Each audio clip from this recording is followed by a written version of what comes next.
కాశీ అనగానే వెంటనే గుర్తొచ్చేది మణికర్ణిక. కాశీ అంతా ఒకెత్తు, మణికర్ణిక ఒక్కటి ఒకెత్తు.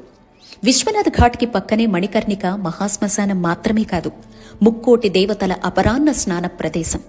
అపరాహ్న స్నాన సమయం అంటే మధ్యాహ్నం 12:10 నుంచి 1 మధ్య సమయం. ఈ సమయంలో కాశీలో మీరెక్కడున్నా మణికర్ణికకు చేరుకోండి. విశాలాక్షి సమేతంగా విశ్వనాథుడు స్నానమాచరించే సమయం ఇదే. సకల దేవతలు వెనువెంటనే స్నానమాచరించాలి అని పరితపించే సమయం అదే. దేవతల స్నానం తర్వాత ఒక్క నీటి బిందువైనా మనల్ని స్పృశించి మన పాపాల్ని కడగకపోతుందా అని పరితపించే సమయం అదే. అందుకే అపరాహ్న స్నానం తప్పకుండా చేసుకోండి.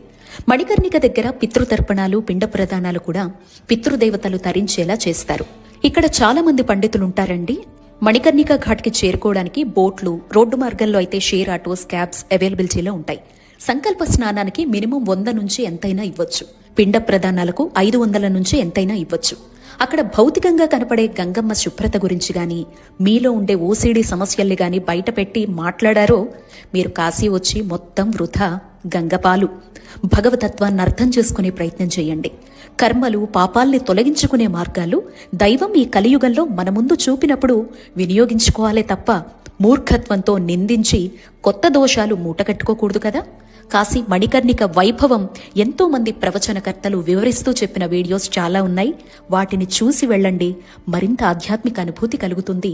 కైలాసాన్ని తలపిస్తుంది. జై కాశీ, దివ్య కాశీ.